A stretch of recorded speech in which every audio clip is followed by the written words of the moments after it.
우리에게는 만족과 충격이라는 감정이 있습니다. 만족이란 이득 혹은 원하는 것을 손에 넣었을 때의 감정이겠죠. 아름다움 앞에서 솟아나기도 합니다. 충격이란 손실과 순리의 파괴에서 느껴지는 감정입니다. 문제는 이 충격이란 감정이 만족보다 2.5배나 크다는 사실입니다. 기쁨보다 슬픔이 막강한 폭발력을 가졌다는 뜻이죠. 내 의지로 해결할 수 없는 손실이라면 어쩌시겠습니까? 준비하면, 도대체 그게 무엇인지 깊이 고민해 본다면 조금이나마 줄일 수 있지 않을까요? 오늘도 죽음에 대한 탐구와 준비의 시간을 박현경 씨와 함께 하겠습니다.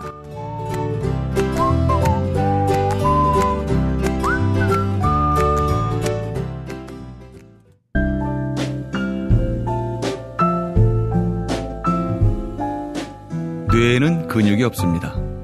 최근 섹시한 뇌를 위한 체육관 국민라디오 전영관의 30분 책 읽기.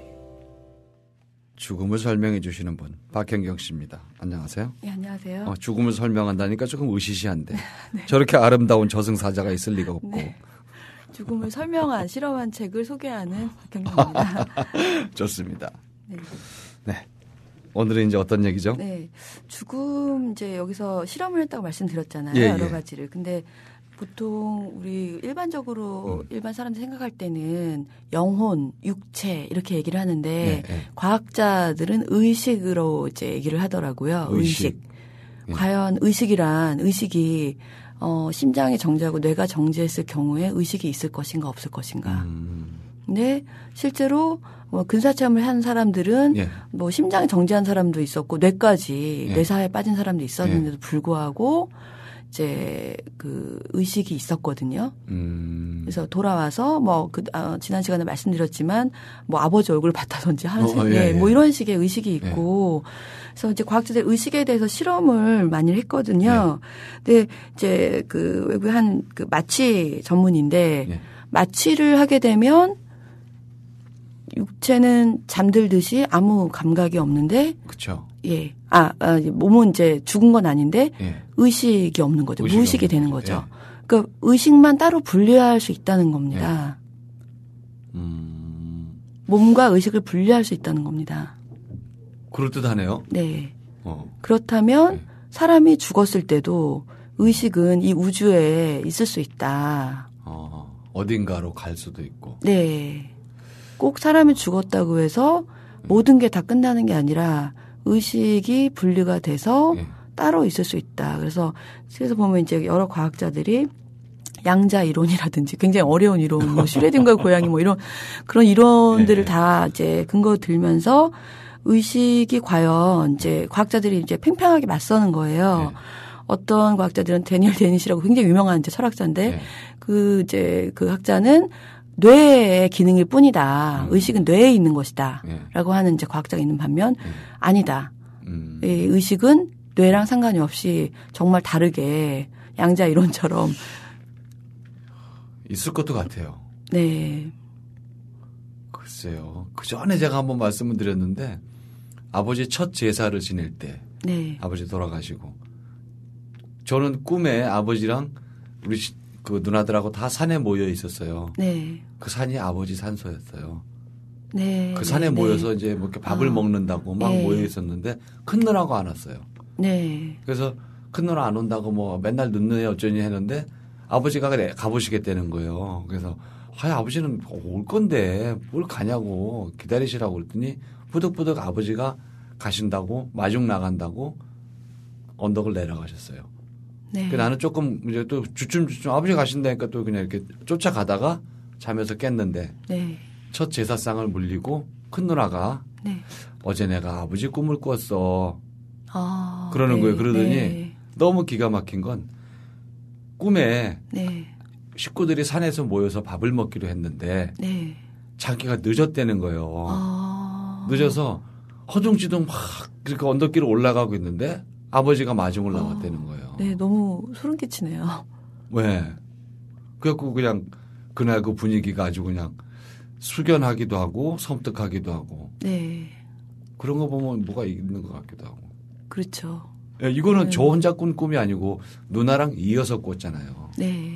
뭐가 있는 거지. 그러니까 우리가 뭐 양자이론 같은 경우는 여기도 뭐 책에서 설명하지만 보통 우리가 현실 세계에서 경험할 수 있는 그걸 범주를 뛰어넘기 때문에 어떤 과학자가 어떤 일반인도 양자이론을 명확하게 말로 설명하기 힘들다라고 돼 있는데 그러니까 죽음도 마찬가지인 게 우리가 가본 적 군사체험자는 있긴 하지만 그거를 아무도 모르잖아요. 사실. 갔다 왔어요. 전혀 모르죠. 그렇기 때문에 뭐 의식이 있다 없다 아니면 뭐 죽으면 끝이다 이거는 속단하기 어렵다는 겁니다. 저는 그닥 믿지는 않는 편이고요. 네. 윤회를 연결해서 본다는 것 보면은 조금 이제 해석이 가능한데 과연 지상에서 우리가 100년도 못 사는데 영혼이 영원한 것이라면 영원한 존재라고 하면 불멸의 존재라고 하면 지상에 와서 100년 있었던 걸 가지고 그 영원한 존재를 이쪽 저쪽으로 갈라놓을 수 있을까 이런 생각도 들어요. 너무 말이 안 되잖아요. 그렇잖아요. 영원하다면. 굳이 이 땅에 와서 불과 100년 이 유혹이 많고 이 오류와 모순 투성이인 이 땅에서 100년도 못 살고 가는데 그걸 가지고 또 거기서 판가름을 하고 너는 일로 가 너는 일로 가 좀 이상하잖아요. 아니면 뭐 지난 시간에 말씀드렸듯이 지옥을 체험한 사람이 없듯이 지옥은 없고 혹시 천국만 있는 건 아닐까요? 네, 그러니까요. 지옥에 그런 건 없고. 책에서는 지옥에 대해서 전혀 한 글자도 나오지 않고요. 다만 이제 근사 체험이라는 게 뭐 그냥 아까 지난 시간에 각인된 환상일 수도 있다라고 말씀하셨지만 이미 의학 전문지에 그 유명한 학자가 그 논문을 내서 과학적으로 어느 정도 논문을 이제 게재한 게 있습니다. 그럼 거기에는 입증됐다고 되어 있는 거죠. 진짜다. 입증이 됐다. 그래서 어떤 이제 여러 가지 도표가 있어서 체험의 수치가 있습니다. 그래서 뭐 예를 들면 유체 이탈을 어떻게 했는지 뭐했는지 빛이 어떻게 했는지 이런 거에 따라서 계량화돼서 이 사람은 정말 근사 체험자다라고 확정을 한다거나 이런 식의 이제 수치가 있습니다. 판정표 같은 게 있는 거예요. 이거 뭐 어떻게 해석을 해야 되나? 그래서 정말 저도 책을 보면서 되게 신비롭게 느꼈는데 의식이 내가 죽어도 우주로 이제 떠나간다거나 이제 살아서 의식은 살아 있다고 하면 저는 그 생각은 되게 못 해봤거든요. 이제 뭐 보통은 뭐 하늘나라로 간다거나 아니면 어디로 가서 거기서 그냥 사는 거지 의식이 전 우주를 통해서 이제 뭐 움직이고 있다라고 하는 거는 굉장히 획기적인 생각이지만 지금 현대 과학자들 사이에서는 굉장히 팽팽하고 이 의식을 밝히는 게 아주 중요한 화두라고 합니다. 안 밝혀질 것 같고요. 그리고 우주에 인간 정도의 지능을 가진 생명체가 우리만 있다는 것도 사실은 오만이잖아요. 이 어마어마한 우주에 현재 과학적으로 밝혀진 크기가 150억 광년인가 뭐 이렇다 그러죠. 우주의 지름이. 그러니까 빛의 속도로 150억 년을 가야 되는 정도의 크기인데 상상이 안 되는데 거기 우리만이 이런 지능을 가진 생명체라는 건 좀 말도 안 돼요. 뿐만 아니라 그 다면 우주라고 해서 지금 우리가 살고 있는 우주와 이런 우주가 엄청나게 또 많다는 그렇게 주장하는 과학자들도 있고요. 뭐 빅뱅 이론을 해서 그냥 이 우주가 뭐 점점 커지고 뭐 없어졌다 이런 이제 여러 가지 주장하는 과학자들인데 아무것도 결정된 거 없죠. 그쪽에 어느 별인가에 우리보다 더 고등 생명체가 살고 있다면 그렇죠. 거기서 죽은 영혼은 어디로 갑니까? 섞이나요? 우주에 같이 섞이나요? 만나서 안녕 넌 안드로메다에서 왔니? 난 지구에서 왔어. 이렇게 되나? 어려워요. 여러 가지 뭐 말씀하신 대로 윤회가 있을 수도 있고 여러 가지가 있지만 다만 이제 우리는 현재 살고 있기 때문에 이제 책에서 다룬 주제 중에 가장 중요한 것 중에 하나가 그렇다면 지금 삶에 살아가면서 어떻게 하면 죽음을 잘 준비하고 좋은 죽음을 맞이할 수 있고 그게 교육으로서 가능한 것인가 라는 걸 좀 다루고 있습니다. 그게 저는 핵심이라고 봅니다. 죽은 다음에 이렇다 저렇다의 문제가 아니라 그거는 사실 불확실하니까 지금 확실한 건 우리가 살아있다는 거고 분명히 죽는다는 거잖아요. 그런 나머지 삶에 대한 준비나 조금 각성을 한다든지 그런 게 가장 효과적이기도 하고 어쩌면 그걸 연구하는 사람들이 그 추구하는 방향 중에 하나일 수도 있겠어요. 네. 그래서 뭐 그 EBS 다큐 프라임이라고 이제 그 방송이 됐을 때 네. 그 실험자들 그 안에 출연하는 실험자들이 있을 거 아니에요. 네. 처음에는 실험자로 참여해달라고 해서 다 꺼렸는데 네. 다 참여하고 나서는 이게 좋았다. 한번 죽음에 대해서 열어놓고 대면에서 얘기해본 경험이 좋았다. 그리고 며칠 안 됐지만 부모님께 가서 굉장히 잘해드렸고 거기서 뭐 이제 자기 유언도 써보고 여러 가지 해봤을 그랬겠죠. 거 아니에요. 네. 네. 그러면서 자기 지금 현재 삶을 되돌아보게 되는 반성회나 뭐 여러 가지의 그 계기가 됐다라고 하고요. 이제 뭐 그 책에 나오는데 정부에서 죽음이라는 것이 생애 굉장히 자연스러운 한 과정이다라는 거를 아예 그 캠페인처럼 하고 있는 나라가 있습니다. 영국이고요. 영국에서. 그래서 그 영국은 그렇게 그 죽음 축제라고 죽음 알림 주간이 있거든요. 죽음 매년 알림 5월. 주간은 들어봤어요. 네. 네. 그렇게 진행하면서 그 죽음의 질 1위 국가로 올라갔다고 합니다. 죽음에도 질이 있다고 하면요. 예.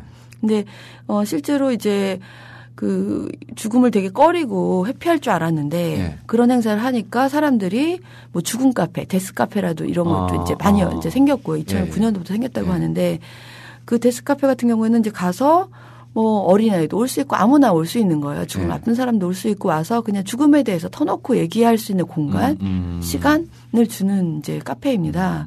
그래서 뭐 축제도 있지만 그러면은 평소에 뭐 죽음에 대해서 얘기할 일이 없잖아요. 친구를 만나도. 그렇죠. 그런 얘기 하긴 뭐죠. 네. 네. 근데 그런 거를 하면서 그 모였던 사람들이 삶이 변화되고 남한테 끼치는 영향도 달라지고 또 돌아가서 집에 돌아가서 다른 사람들한테도 얘기를 하면서 굉장히 이제 그 영국 같은 경우에는 좋은 반응을 얻고 있다고 합니다.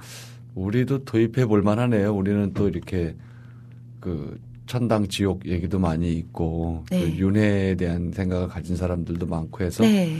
그런 걸 좀 도입을 하면은 더 효과적일 것 같아요. 네, 그 각자의 이제 그 본인의 죽음이 가장 중요하잖아요. 그렇죠. 본인의 죽음에 대해서 자기가 갖고 있는 그 죽음에 대한 생각을 그냥 자유롭게 얘기하고 뭐 너는 틀렸어 이러는 게 아니라 다 열어놓고 그럴 수도 있구나. 네. 예, 그러면서 현재 삶에 더 의미 있어진다는 건데요.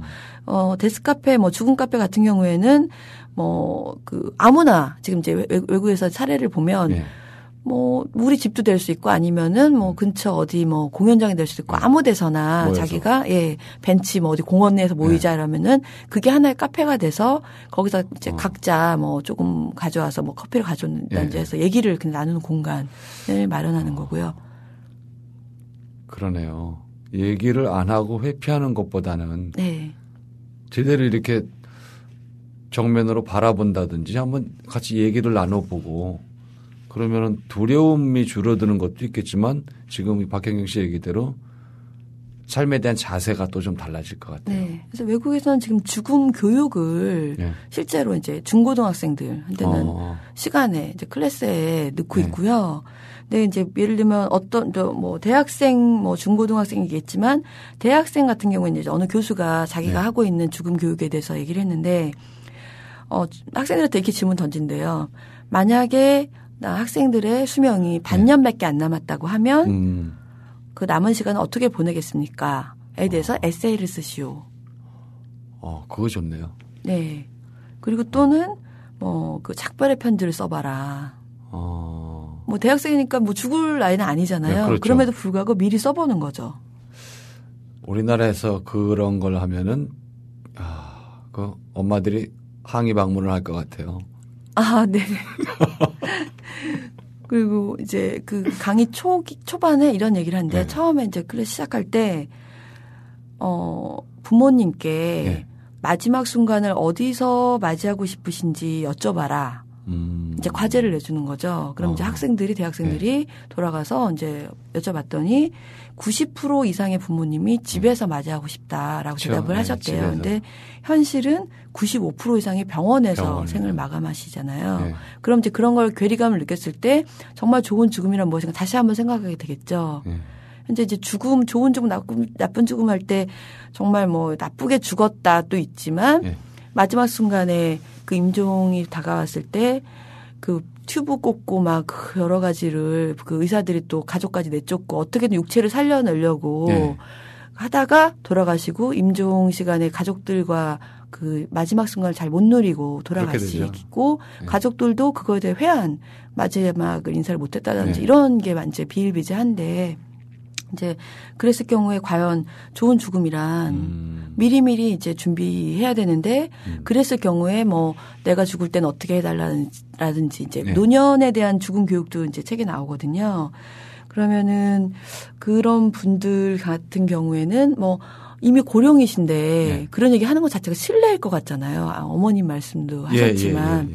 그렇지만 그분들이야말로 진짜 자기 죽음에 대해서 생각하고 얘기하고 싶다는 거죠. 사실은 우리는 그렇게 생각 안 하지만. 그렇죠. 원래 자식들이 또 안 하려고 그러죠. 네. 근데 그분들은 자기 같은 처지에 놓인 고령자 네. 친구라나 이런 분들이나 아니면은 가족들하고 네. 자기의 죽음에 대해서 얘기하고 싶다는 거예요. 그래서 이제 뭐 장례 절차는 어떻게 구체적으로 자기가 자기 죽음을 준비할 수 있게 네.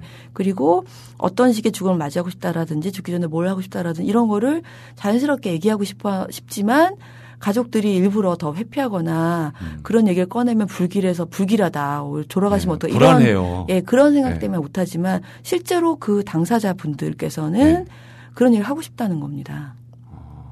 저희 어머니는 좀 겁이 많으신 것도 있고 해서 그런 얘기를 꺼리시는 편에 속해요. 네. 외려 흔히 이렇게 뭐 수의도 다 사놓고 물론 저희 어머니도 수의를 또 사놓으셨어요. 네. 그게 이제 살래 산 게 아니고 그 노인들 상대로 이거 사기 물품 파는 네. 그런 데서 사오셨어요. 네. 그 싸구려 중국산 수의를 또 이렇게 사오셨는데 뭐라 그러겠어요. 아들 입장에서 그냥 그런가 보다 하는 거지만 말씀을 못 드렸는데.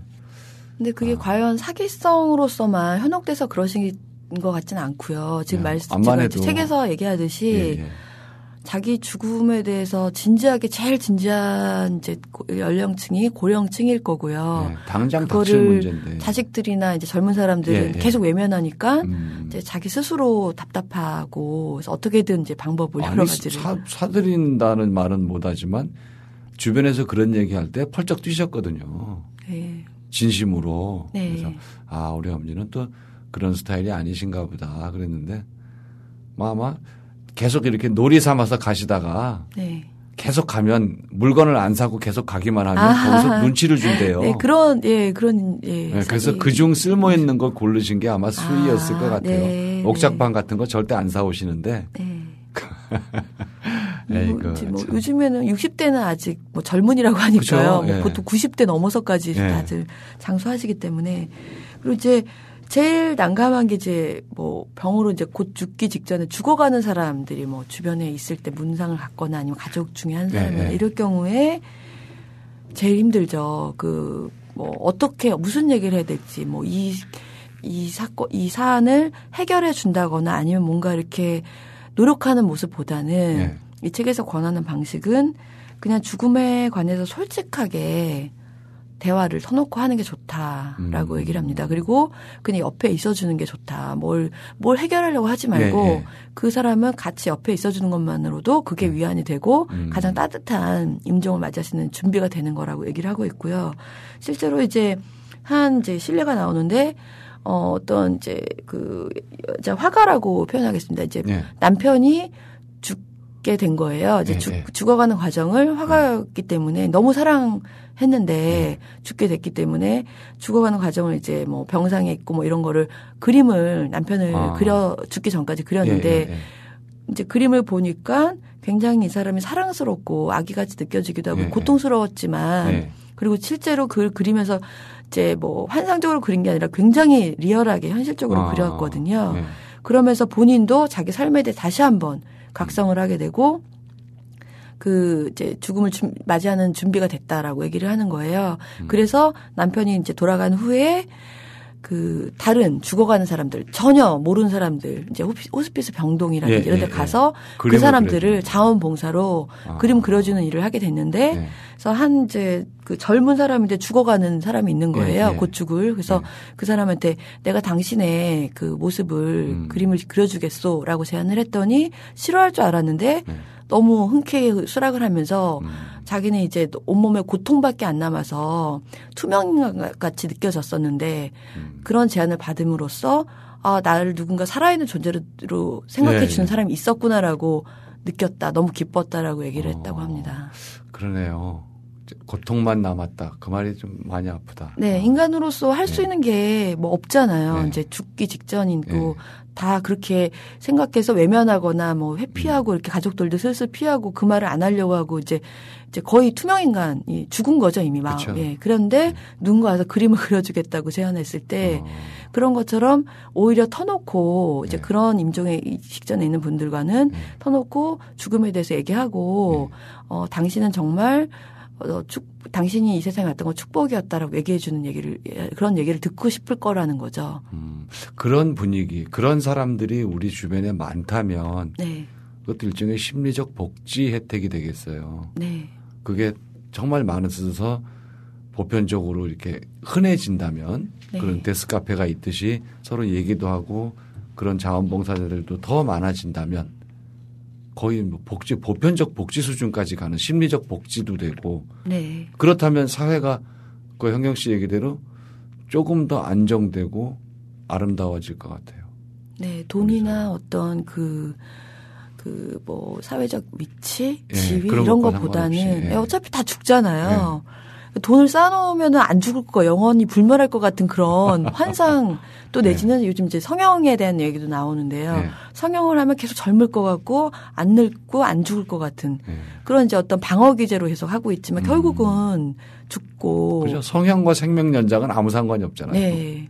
그렇습니다. 근데 그럼에도 불구하고 그냥 두렵기 때문에 마냥 회피하는 마음으로 그렇게 해놓으면 내 주변을 돈으로 쌓고 얼굴을 고치면 죽지 않을 것처럼 하는데 그렇지 않고 오히려 열어놓고 그런 게 당연히 있기 때문에 그걸 삶의 일부분으로 받아들이면서 대화를 나누면서 이 삶을 더 의미롭게 살자는 거죠. 책의 내용은. 그렇게 해서 우리가 나이와 상관없이 죽음을 항상 옆에 두고 있다고 하면 이거는 뭐 우리 속담에 있듯이 문 밖이 저승이다. 이것과는 다른 의미잖아요. 제대로 보고 인식해서 당연히 오는 것이니까 감춰두고 막 이렇게 외면하거나 그러지 말고 꺼내놓자. 저도 좀 생각을 바꿔야 되겠네요. 뭐 아까 일부러 말씀을 안 드린 건 아니지만 중년들도 이제 죽음에 대해서 어떻게 대처해야 되는가가 나오거든요. 아까 이제 대학생이나 고령층 말씀드렸는데 사실 중년은 이제 가장 위태로운 위기의 순간이라고 이제 책에서 표현하는데 왜냐하면 육체가 시들어가는 힘들어요. 잖아요. 고령은 이미 시들었으니까 뭐 체념했다 쳐도 이제 거기에 이제 적응했지만 중년은 젊었다가 이제 갑자기 몸이 시들어가고 그러면서 내 가치관, 살아있는 가치관이나 이런 걸 다시 한번 돌아봐야 되는데 그런 방법으로 이제 묘비명을 한번 써본다든지 미리 써보는 거죠. 책에서 나오는 해법입니다. 이제 그럼 유언장을 이제 뭐 재산이 많으시다면 또 재산 갖고 이제 싸울 분쟁이나 이런 게 또 나중에 그럴 수 있잖아요. 그렇죠. 내 의식이 죽지 않고 살아있는데 죽었어도 막 내 이제 자식들이 막 그 남은 얼마 안 된 돈 갖고 막 싸우고 있으면 안 좋을 테니 미리 유언장을 써 놓는 거는 좋다는 거죠. 큰아들한테 60, 작은아들한테 40. 네, 미리 결정하셨습니까? 그건 뭐 얘기할 게 없어. 아들 둘이니까 큰 놈한테 조금 더 주려고 그래요. 조금. 요즘에는 다 평등하게 주던데요. 조금. 이제 큰아들이 제사도 지내고 해야 되니까. 힘들잖아요. 그 제사도 힘들고 또 그 와이프가 안 하려고 들면 또 서로들 힘들 텐데. 또 경우에 따라서는 제가 이렇게 몸이 아프거나 그러면 큰아들이 저를 돌보거나 부양할 일이 생길 수도 있으니까. 그거는 조금 더 해야지 어떻게 하겠어요. 저도 굉장히 억울해요. 일남 사녀 외아들이라서. 받은 것도 없는데 정말 힘들단 말이에요. 사실 현실적으로. 예. 부모 모시고 사는 거 정말 힘듭니다.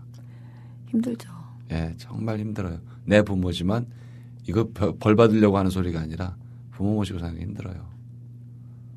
쉽지 않은 얘기고. 네, 이거 얘기가 왜 신세한탄으로 가나? 네, 아니 그리고 이제 갈수록 예. 그 아이들을 자식들을 잘 안 낳잖아요. 한 명 아니면 두 명이라서 그 아이 한 명 주변에 딸려 있는 고령자들, 노인들이 이제 많잖아요. 많죠. 뭐 이모, 고모, 삼촌 해가지고 진짜 뭐 결혼 안 한 사람도 있다거나 이러면 그 아이의 어깨에 짊어지지 않게 하기 위해서는 이제 스스로 늙어가야 되겠죠.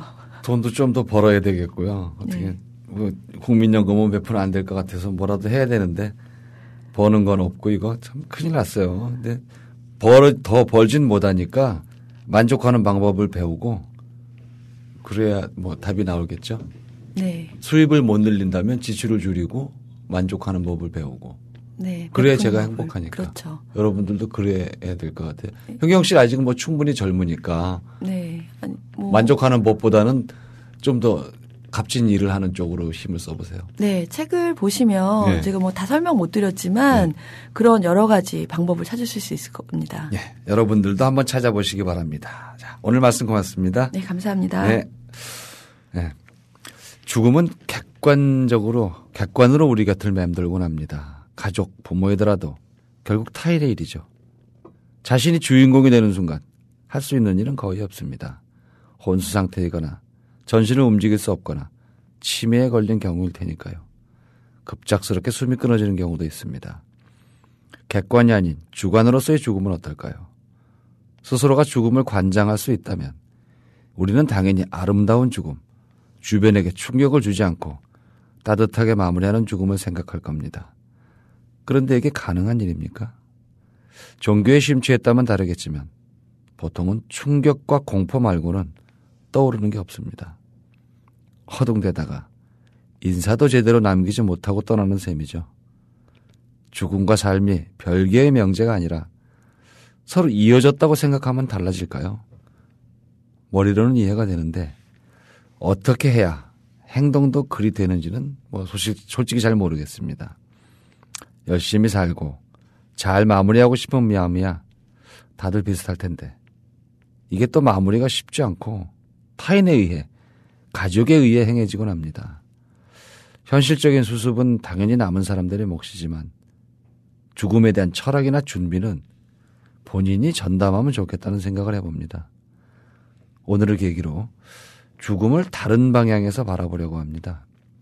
애청자 여러분도 지금까지 보고 듣고 읽었던 죽음들과는 또 다른 인식을 시작하시는 계기가 됐으면 좋겠습니다. 어차피 정답은 없죠. 각자가 가장 무난하고 편안한 상태를 추구하면 되겠다는 말씀드리면서 오늘 순서 마치겠습니다. 처음부터 끝까지 함께하는 방송 전영관의 30분 책 읽기였습니다.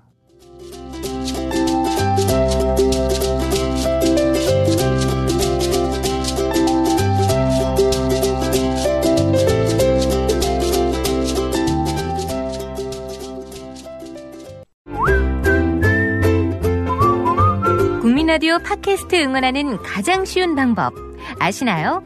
다운로드하기, 별점 주기, 댓글 달기, 구독하기. 국민라디오 팟캐스트 널리 알리는 가장 쉬운 방법. 다운로드하기, 별점 주기, 댓글 달기, 구독하기. 기억하세요. 다운로드하기, 별점 주기, 댓글 달기, 구독하기.